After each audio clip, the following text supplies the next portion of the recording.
Jorge Méndez es uruguayo, estuvo radicado en Chile durante mucho tiempo, ahora está radicado en el Paraguay, pero bueno, a través de lo que significa el asesoramiento a nivel de empresas, a nivel de personajes deportivos también, ha hecho del coaching una de las tareas de asesoramiento que hoy ha tenido y tiene mayor difusión, y lo estamos recibiendo aquí en El Observador TV. Bienvenido, un gusto recibirte. Gracias, Jaime, por la invitación. ¿Está de moda el coaching? ¿Qué es? Sí, hace mucho ya, más de 20 años. Pero en Uruguay todo llega tarde. No, claro, pero hace más de 20 años en Estados Unidos comenzó, después se fue extendiendo. Y hoy el dato estadístico es que ha aumentado, es una industria que ha aumentado más de un 10.000% a nivel mundial. Y los ejecutivos del mundo, por sobre todo en Sudamérica y alguna parte de Europa y en Estados Unidos, tienen su coach personal o su asesor ejecutivo. Alrededor de un 40% de ellos ya poseen esta figura de acompañamiento. ¿Qué es? Y es una persona, como bien digo, que acompaña, que no es un asesor específico del tema, sino más bien sucede por lo siguiente: los empresarios, los ejecutivos van quedando solos cada vez que van creciendo y no hay con quién conversar. Pueden conversar en la casa, pueden tener una visión familiar, pueden conversar con algún colega, pero siempre el colega está o en otro rubro o es un competidor. Por lo tanto, el coach es una persona que viene del inglés antiguo, que significa guía o carruaje. Es una persona como un taxista que lleva a un ejecutivo por un camino conocido, pero siempre respetando los modos tradicionales que tiene esa persona o ese ejecutivo en su rubro específico, ¿verdad? Es como que le va mostrando algunas herramientas nuevas para poder llegar de un punto A conocido a un punto B deseado. ¿Pero qué formación tiene que tener un coaching? Bueno, en el caso nuestro tenemos filosofía, biología y psicología. Estudias aproximadamente 6 años y se va generando con eso un comportamiento humano. Por sobre todo yo me defino como un investigador en el comportamiento humano, donde cada conducta es bastante predecible en los seres humanos. Hablemos de humanos adultos con criterios formados. Por lo tanto, esa previsión de la conducta humana, vos generás herramientas conductuales que funcionan como cuñas, estas cuñas que uno pone en la mesa, ¿verdad?, o en una puerta para que equilibre. Esa cuña lingüística o filosófica o psicológica genera determinado comportamiento que en el tiempo se transforma en un hábito, y ese hábito hace que esa persona pueda cambiar una forma de hacer las cosas. No cambia la persona en general. Esto tal vez es un buen punto para detenerse. Las personas entre los 12 y los 14 años tenemos nuestro carácter, nuestra estructura de personalidad, y eso ya no va a cambiar. Lo que sí cambiamos son conductas, y la conducta, cuando se repite en el tiempo, se transforma en un hábito. Claro, de todos modos, las herramientas que maneja un coaching, en este caso tú, son las mismas herramientas que puede tener para acompañar a un deportista, exacto, a un candidato a la presidencia de la República, como tuvimos tal cual, recién, o a un presidente de una multinacional. Así es. De hecho, a una mamá de la casa también, cuando no puede hacer con su adolescente que estudie. ¿Y cuáles son esas herramientas universales que permiten hablarle y asesorar y acompañar de la misma manera a tres figuras tan diferentes? Claro, porque lo dijiste muy bien, en diferentes roles, cada ser humano usamos un rol. Este rol viene desde el concepto de persona, que en la Grecia antigua significa prosonom, quiere decir máscara. O sea, un ser humano tiene diferentes máscaras o se va comportando de diferente forma con sus diferentes roles. Sin embargo, sigue siendo la misma persona. Por ejemplo, un empresario que le dice a un empleado: vos dejá tus problemas en la casa, eso es imposible. Claro. Los va trayendo, así como también los temas del trabajo los va llevando a su club social o a su casa, ¿verdad? Por lo tanto, esas herramientas tienen una estructura, como dije, lingüística por un lado y psicológica por el otro, para proveerle a esa persona. Es como una sala de espejos, para proveerle una nueva imagen de cómo ve lo que está viendo. Dicho de otra forma, es mostrarle un paradigma distinto, mostrarle... No es un asesor de imagen. No, para nada, que también puede ser en algún momento. En mi caso, yo estudié asesoría de imagen en Estados Unidos, también es adicional. El coach hace de cuenta que es un personal training, ¿ya?, que le va diciendo a la persona que quiere adelgazar o que quiere fortalecer algún tipo de músculo, bíceps, tríceps o lo que sea, determinada estructura para que logre ese objetivo.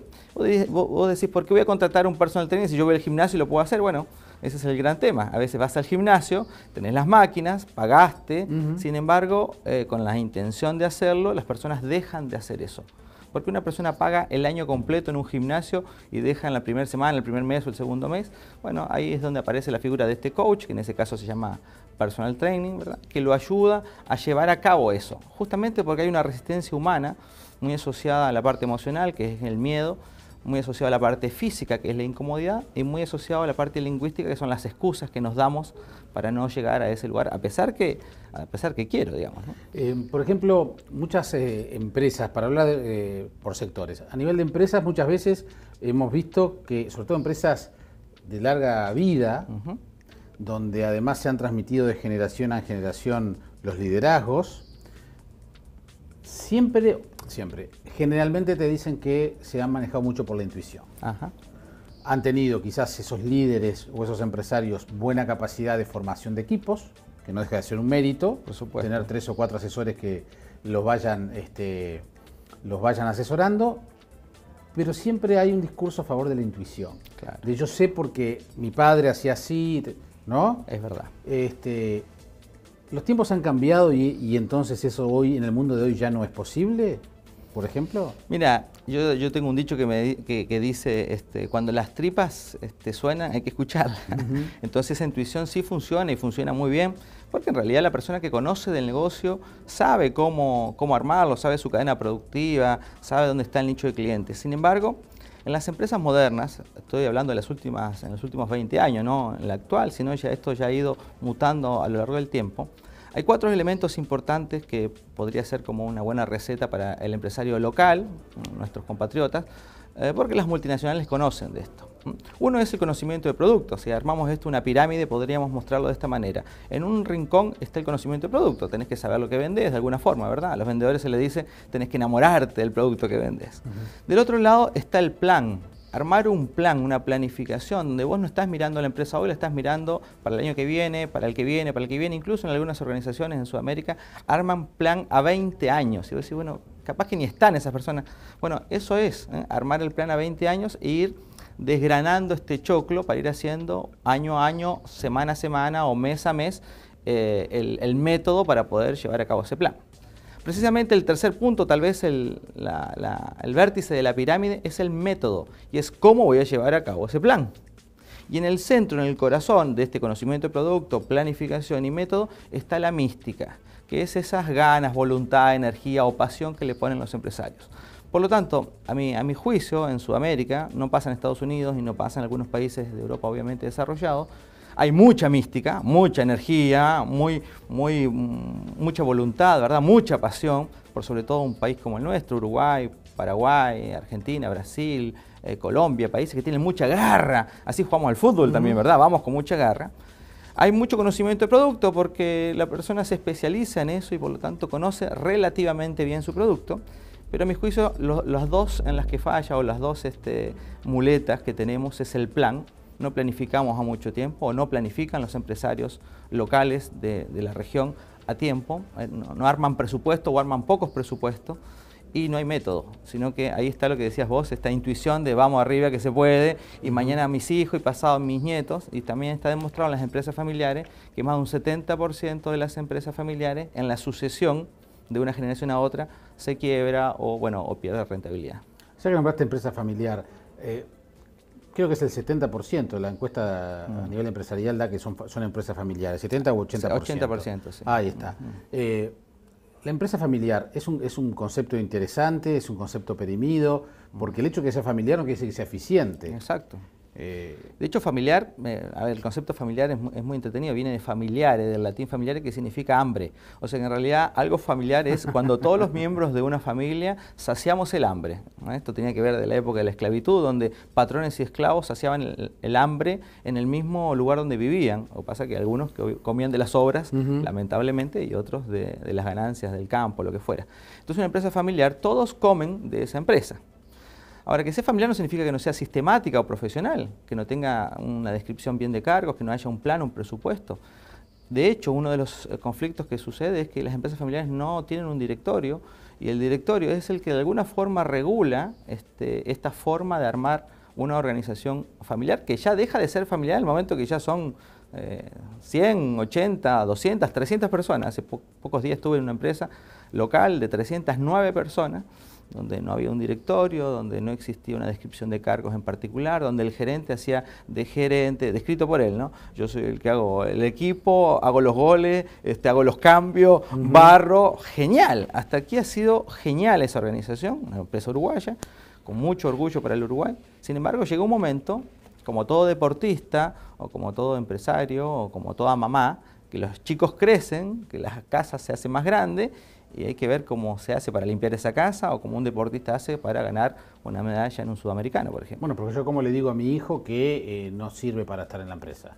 Claro, no es que no le digas que no sirva, por ahí lo que le vas a pedir es una formación que muchas veces se hace afuera para que después venga y vuelque todo lo que aprendió acá adentro. Muchas veces es así, o se lo acompaña en un periodo adicional de entrenamiento. No es porque sea hijo, sobrino, hermano, está en la empresa. Puede estarlo y de hecho ideal sería que la empresa siguiera en manos de la familia. Solo que ahí es donde está el tema del plan y el método. Si yo quiero un buen plan para que mi empresa perviva en el tiempo, requiere un buen método y entre eso está la formación de la descendencia para hacer que esta empresa siga perviviendo y que mañana el socio fundador, que hoy vive mucho más, antes se moría a los 65 años, hoy vive hasta los 80, no esté corriendo por la Rambla pensando si el cheque se pagó o no se pagó. Claro, sí. ¿Y las mismas cosas estas que estás hablando se les dice a deportistas de élite? Total, sí, totalmente. ¿Por qué? ¿Cómo es eso? Con ellos trabajamos en algo que se descubrió hace muy poco, que se desprende de la neurobiología y la neurociencia, que se llama neuróbica, que es trabajar en aquellas neuronas que están en nuestro cerebro. Tenemos 100.000 millones de neuronas, pero algunas están dormidas o algunas no están eficientizadas, llamémoslo así. Por lo tanto, en ejercicios muy simples, en ejercicios muy básicos, el deportista requiere un centímetro, como me pasa con un nadador hoy en Paraguay o con un tenista en Chile, 1 centímetro, una pelota adentro, 5 minutos más de oxígeno para estar en el podio o no estar, ¿la verdad? El entrenamiento físico de una persona, en este caso un deportista de élite, es fundamental, ni que hablar. El entrenamiento del coach que sabe de su deporte es clave, pero entre estar en los primeros 3, que es el podio, ¿verdad? O los primeros 5, si es un top 5 o un top 10 en el tenis, y no estarlo es clave para un deportista elite y para su país además, porque finalmente está llevando un lauro, una medalla o un trofeo a su país. Entonces el trabajo que hacemos es justamente ese, digo centímetro extra porque con el nadador con el que trabajo en Paraguay, él siempre dice yo quiero 1 centímetro arriba del agua nadar, ¿eh? Y ese centímetro extra se trabaja desde el punto de vista psicológico, con ejercicios que hoy obedecen a la neuróbica. Y para que las personas entiendan lo que es la neuróbica, es trabajar en la inhabitualidad de nuestras rutinas. Por ejemplo, y aquí te voy a contar un buen secreto para practicar, a estas personas, a estos deportistas de élite con los que trabajo, les pido habitualmente, obviamente consensuado con ellos, que hagan una rutina distinta a la que hacen, por ejemplo, en lavarse los dientes. Que si son derechos, que se lo laven con la zurda. Vos dirás, bueno, ¿qué tendrá que ver? Bueno, sin embargo, lo que sucede desde la parte del cerebro con la que se trabaja y desde la motricidad de su mano, que cuando este nadador o el tenista toma la raqueta o con la mano menos hábil, va generando de partida un tipo de musculatura distinto, pero además su cerebro está usando un tipo o una cantidad de neuronas distintas.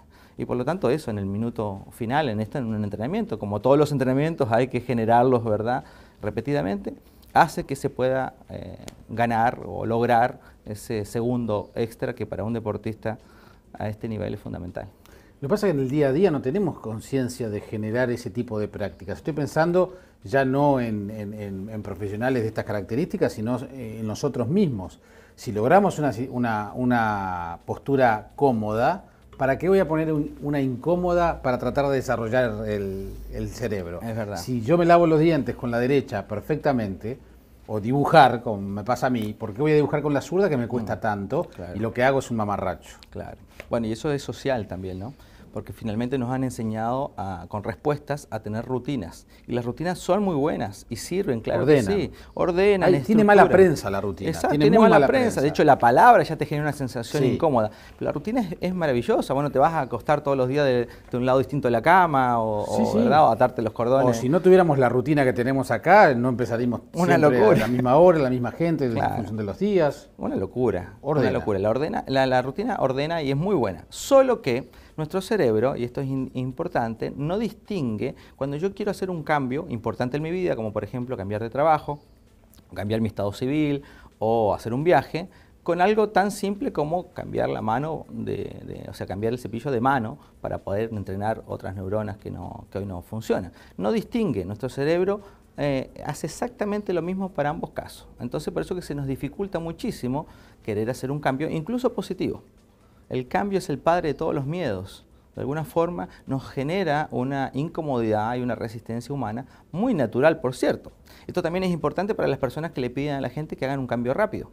Y eso no es posible. Un cambio requiere por lo menos 3 semanas consecutivas de una repetición física para ese cambio. Por lo tanto, no es tan fácil pensar que querés cambiar algo y al otro día con mística, ¿verdad? Y con el conocimiento del cambio ya lograrlo. Te falta un método y te falta un plan. O sea, volvemos un poco a este triángulo bastante gráfico, digamos. ¿Y qué valor cumple el miedo en la toma de decisiones? Imagínate que el miedo es una emoción básica de las 5 que hay y el miedo es fundamental. Hay un miedo que le llamamos el miedo biológico, que es el que sentimos todos los seres humanos y también los animales. El ciervo cuando ve al león corre, no sabe bien por qué, pero sabe que si no corre se lo comen. A pesar de que los animales no tienen conciencia de la muerte, nosotros sí.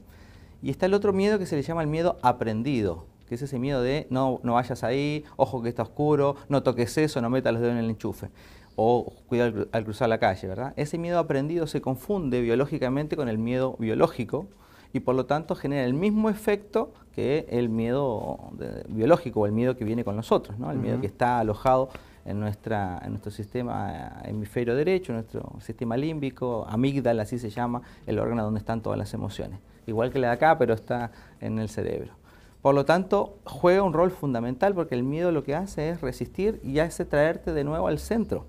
Y es natural que suceda así. ¿Pero para qué voy a cambiar de trabajo si yo me siento muy cómodo acá? No, si estás el miedo a la incertidumbre. Si estás muy cómodo, por ahí no requerís cambiar. Ahora, que tampoco tiene que ver con cambiar por cambiar. Si estás muy cómodo, está bien. El tema es cuando vos no te sentís ni tan cómodo o sentís que lo nuevo puede ser mejor que lo que está. Lo que no nos enseñaron durante todos estos años en los colegios o en la universidad o en ninguna parte, porque tampoco se sabe mucho, recién ahora está comenzando, los científicos están dando algunas pistas, no nos enseñaron un método para cuando vos tenés miedo, este miedo de cambio. No hay método. Nos dijeron que sí, que había que hacer sacrificio, que había que tener mucho esfuerzo, pero no nos dijeron cómo. Nos dijeron, mira, te va a pasar esto que cuando quieras hacer algo distinto vas a salir de esto que se llama la zona confortable y vas a tener que sacrificarte, vas a tener que luchar. Pero no te dijeron cómo hacerlo. Y no te dijeron tampoco qué va a pasar cuando te bajones o cuando no tengas muchas ganas o no tengas ganas de levantarte para ir al gimnasio. ¿Qué pasa en ese caso? No basta o no bastaba con la arenga. Por ejemplo, en el fútbol, usando un poco el ejemplo popular, no basta con la arenga que hay en el túnel, de que vamos arriba, vamos que podemos, todos somos 11 contra 11, ¿verdad? No basta con eso. Basta con un plan que generalmente el DT lo arma durante la semana y con un método, cómo le vamos a jugar a este otro equipo. Esa arenga es como la cereza a la torta, pero sin esa arenga funcionaría igual. En tus libros has manejado, de hecho, uno de ellos, muy clara la idea de siempre estamos eligiendo. Es verdad. Tú ahora elegiste estar acá y no estar en otro lado. Así es. También, siempre estamos tomando alguna decisión. ¿Por qué voy a tal supermercado y no voy a otro? ¿Por qué compro esto y no? ¿Somos conscientes que siempre estamos eligiendo y estamos eligiendo lo mejor? ¿Cómo funciona a la hora de elegir la posibilidad de arriesgar? Es decir, bueno, me voy a arriesgar, voy a intentar cambiar de auto para poder y voy a tratar para mejorar mi calidad de vida y para superarme, sentir que con eso me supero. Pero para eso debo arriesgar a generar más recursos familiares, por ejemplo. Digamos, ¿cómo funciona esa capacidad de elección y las certezas o los riesgos? Y esa palabra, otra palabra, ¿verdad?, que nos genera riesgo, el riesgo mismo. La palabra riesgo, la palabra rutina, la palabra problema, nos va generando una sensación media ruin, diría un brasilero, ¿verdad? Mira, es interesante lo que me preguntás porque ese libro del que te referís, que el segundo mío, el Yo elijo, es un homenaje a mis papás. En algún momento de mi vida, y acá voy a decir una confesión gracias a esta invitación generosa que hiciste, y es que en algún momento de la vida de mis padres, después de 40 años de estar casado, uno sufre un accidente cerebrovascular y el otro se entera de este accidente cerebrovascular, obviamente, de las consecuencias y las secuelas que va a traer. Bueno, después de un tiempo uno elige vivir a pesar del accidente cerebrovascular, que fue mi mamá, y el otro elige morir porque no puede vivir esta vida con esta persona después de 40 años. Estoy hablando de mis papás. Entonces, me fue tan fuerte para mí eso que empecé a escribir este libro desde otro punto de vista, sino del poder de la elección, donde llega a este punto vital, donde uno elige incluso hasta quitarse la vida, ¿no? Y por lo tanto la pregunta del elegir está relacionado con eso, es una capacidad que tenemos los adultos. Los chicos creen que eligen, pero en realidad eligen muy poquito, y los mayores, seniles, eligen poquito también, porque finalmente los hijos terminan eligiendo. Hay una capacidad maravillosa en esos 40, 50 años en el medio, que te permite decir o estar en cualquier lugar, y siempre te mereces esa elección.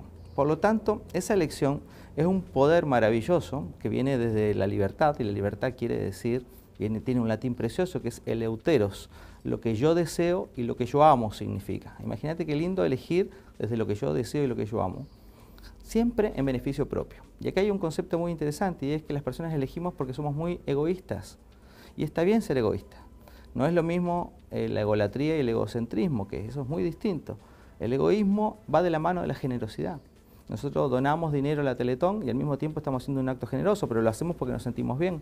Yo mando a los chicos al colegio y no lo hago por ellos, lo hago porque yo me siento bien y al mismo tiempo por ellos, o inmediatamente por ellos. Vos subís a un avión y vas con un chico y te dice la azafata, póngase usted la máscara primero, si se despresuriza la cámara, y después a su hijo. ¿Por qué egoístamente yo y no a él? Y si yo no respiro no puedo estar con él. Por lo tanto, otro concepto que no nos enseñaron muy bien, y es que el egoísmo no es contrario a la generosidad, sino que van de la mano. Lo que nos hablaban era de la egolatría y el egocentrismo. Por lo tanto, elegir es una actitud egoísta que ya la traemos y que hay que hacerla, hay que reflotarla, hay que volverla a valorar. Ser egoísta no es para nada negativo, sino que por el contrario, te permite acariciar todo el tiempo tu poder de libertad. ¿Y qué actitud tenemos que tener ahora que vamos a elegir el próximo domingo unas elecciones? Y básicamente eso, la actitud de estar bien contigo en tu elección, sin culpa. A veces elegimos entre lo bueno y lo malo, ¿verdad? Yo tengo que elegir salir de vacaciones o quedarme en casa a cortar el pasto. Si tengo las posibilidades de salir de vacaciones, el dinero, el tiempo y todo, tengo las dos opciones, me quedo o salgo, bueno, es fácil elegir, me voy de vacaciones, ¿verdad? Pero a veces tengo que elegir en esas vacaciones si me voy a, no sé, a Cancún o a Europa. Tengo la posibilidad, tengo el dinero, tengo todo, o aquí mismo, ¿no? A Mercedes o a San José, y tengo todas las posibilidades. No dudes en ir a San José. No dudo, sí, yo sé que ya es muy bueno, yo sé que ya es bueno. Los maragatos son buena gente. Si tengo que ir a los dos, y los dos son buenos, ¿verdad? A veces me queda la sensación que perdí uno. Ya me fui a Cancún. Pero elegí en dos positivos. Pero a veces tengo que elegir en dos negativos. ¿Voto? ¿Verdad? ¿O no voto? ¿Y cuál es la consecuencia de no votar? Y la consecuencia es que me pueden multar, que tengo conflicto con el documento. Hemos escuchado muchas veces que dicen voto por el menos malo. Exacto, ¿verdad? O sea, desde lo negativo. Desde alguna forma o de alguna manera, es como me levanto temprano, voy a trabajar. Y las dos son malas, pero es menos mala levantarme temprano que no tener trabajo. Entonces, las personas generan esta sensación como de desdén o de pérdida cuando eligen lo que no les gusta, y es parte del juego. El juego es que a veces elijo lo que no me gusta. Y cuando elijo lo que no me gusta es como cuando nuestras mamás nos daban el plato y éramos chicos, el plato te decían que era nutritivo y había cosas que no te gustaban del plato y te lo tenías que comer todo. Vos tenías que elegir si lo comías al principio, mezclado o al final, pero que te lo comías.